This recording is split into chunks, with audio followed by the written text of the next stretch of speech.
What is going on, guys? It is Wrestlelamia here, back with another video. Join us now as we look at this week's edition of Smackdown, as well as the wildest news stories and rumors you need to know, including: is Naomi vacating the title? A TNA star retires? Karrion Kross responds to fans hijacking Smackdown? Triple H has lost his muscle? And much more.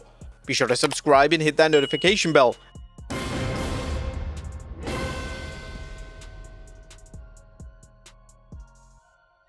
Now, as always, we won't recap the matches, but just look at the good, the bad, and the downright ugly. And as always, we start off with the good, is number 1, Sami Zayn officially on Smackdown. As Sami Zayn is now officially moved to the blue brand, and it now proves there are some benefits to the brand split. While there's still no rhyme or reason to how the brand split works, as seen every week when a superstar from one show pops up onto the other without normally any explanation, it can be a great way to freshen a wrestler's character up. Sami Zayn is popular as ever, but he was beginning to get stale on Raw, as he did just about everything possible besides winning a world championship. WWE played off Sami's history with the Bloodline to slide him into Jacob Fatu's war with Solo Sikoa and the MFTs, who now have a new logo, but he managed to give the Samoan Werewolf and Jimmy Uso some much needed backup, and also gave the fans a breather from yet another Jacob Fatu versus Solo Sikoa matchup for the US Championship. Number 2, Kiana James could be a good manager.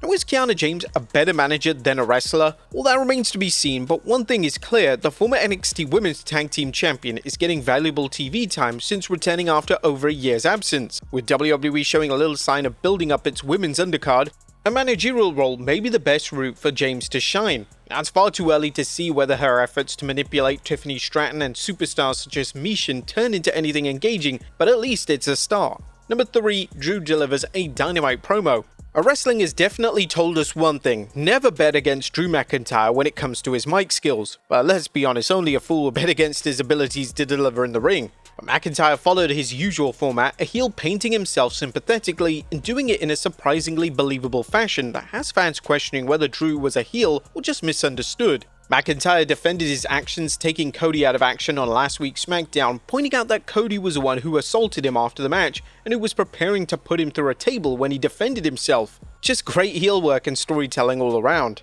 And a solid tag match as always. No matter how mid SmackDown can get, and it really got mid this week, fans can always count on at least one strong tag team to pick things up. Tag team wrestling, at least in the men's division, is SmackDown's strongest suit, and last night's bout with Fraction losing to The Miz and Carmelo Hayes and the Street Profits besting DIY delivered as always. But that was a good. What about the bad? It's number 1, SmackDown Women's Woes.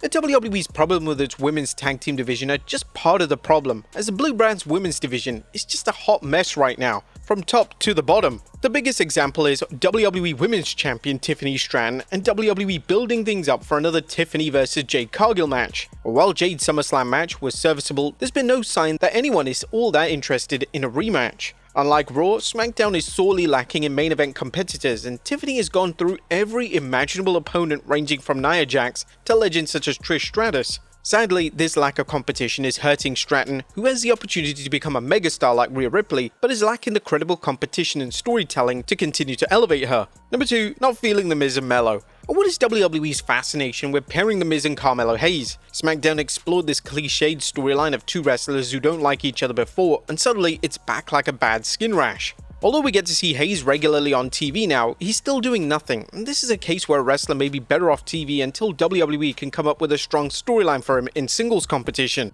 Number 3, mid-card mess.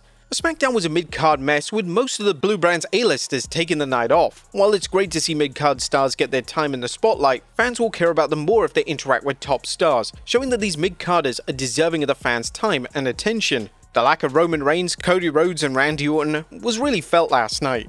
Number 4, where were the tag team champions? Now, the Wyatt Six did appear on SmackDown, but just from the crowd for a few moments. It's kind of obvious at this point that WWE just doesn't know what to do with the faction, but as long as a group holds the WWE Tag Team Championship, they need some presence on television, even if it is to run in on teams. The Wyatt Six may be past saving, but WWE should use their status as tag champs to try and get them over. And SmackDown phones it in. SmackDown was an okay show, but it was formulaic to its T. There really seemed like a distinct lack of effort from creative on this week's edition of SmackDown, as if the show almost felt boring.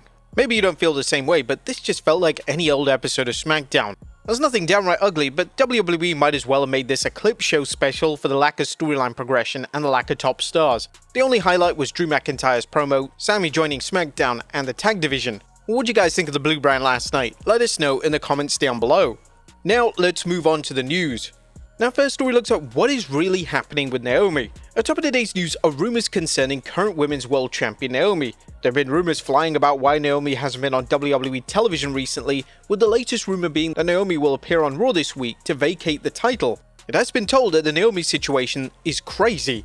Fans immediately began asking why Naomi didn't defend a title against Io Sky on this week's Raw as originally planned. WWE officials stated Naomi was not medically cleared for the match, but some fans wanted specifics. Indeed, many fans were curious about what happened, and considering how much speculation plays a role in wrestling, the rumor mill may be running off at full speed. One of Naomi's best friends, Natalya Neidhart, recently commented on the situation during an appearance on Busted Open Radio.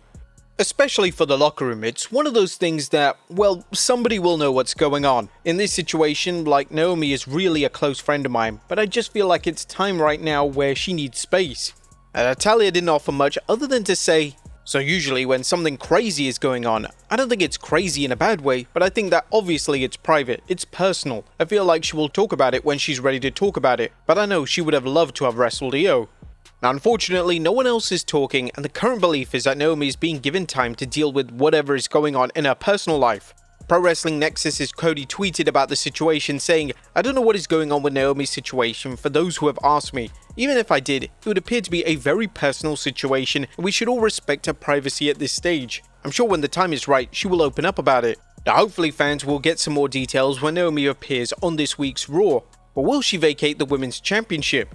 At WWE's announcement that Naomi will appear on this week's Raw to discuss the status of the Women's World Championship has really fueled speculation that Naomi may be vacating the title. If so, this would be terrible timing, as the 2025 has been a spectacular year for her, including a reign with Bianca Belair as one half of the WWE Women's Tag Team Champions, her 2025 Money in the Bank win, and a successful cash-in against Women's World Champion Io Sky. If she has to vacate the title, then this would be the third time she has to vacate it. As fans will remember, in 2017, she had to vacate the title due to a legitimate injury she sustained during a title match between her and Alexa Bliss. She also had to vacate the Women's Tag Team Championships when she walked out of WWE. Next up, Sami Zayn joined Smackdown. A former IC champion, Sami Zayn, is back on Smackdown, and he's already looking for a fight against current United States champion Solo Sikoa. Zayn appeared on the blue brand, letting Solo know that since Solo and the MFTs cost him a chance at competing for the World Championship on Raw, he's coming after Solo's US title.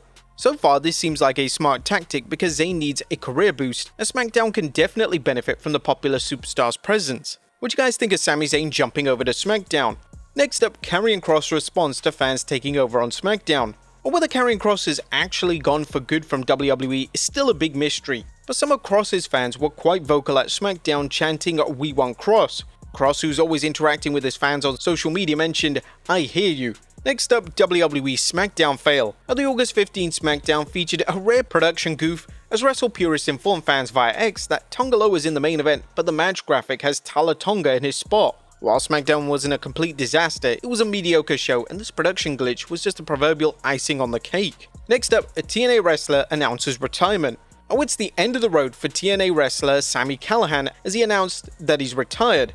Sami battled Mike Santana at last night's TNA Emergence show, vowing to retire if he didn't beat Santana in a Baltimore street fight. Callihan unfortunately lost, with fans honoring him with "Thank you Sami" and "Please don't go" chants. And finally, Triple H has lost his muscle. Last but not least, WWE Chief Content Officer Triple H and his wife Stephanie McMahon and their daughters were recently spotted vacationing in Greece. In a rare public sighting, TMZ shared photos of the cerebral assassin and the billion-dollar princess, along with their family enjoying time on a boat near the Greek island of Mykonos.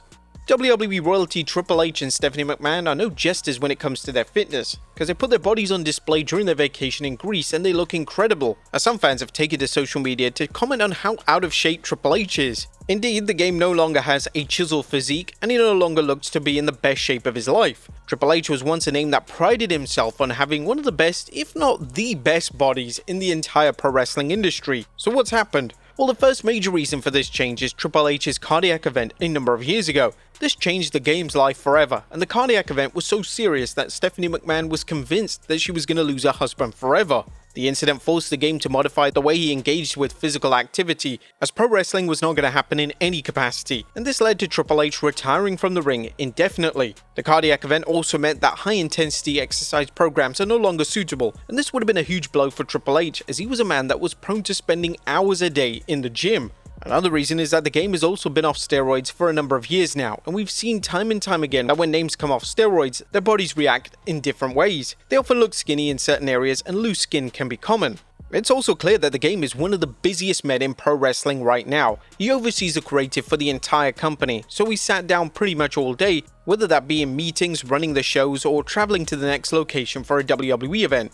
Whilst the game has certainly lost his muscle, he still looks fantastic for his age. As let's be fair, when I'm at that age, I'm gonna be looking saggier than Mae Young. I mean, part of wrestling is all about bodies and fitness and looks, so people are definitely gonna judge. You could just tell Triple H is a typical dad though. He's wearing those same swim shorts that he wore about 15 years ago. When do dads even need to change their swim shorts, right? But there you have it folks, our look at Smackdown as well as the wildest news stories and rumors you need to know. Be sure to leave your comments down below, and I'll see you next time with some more wrestling content.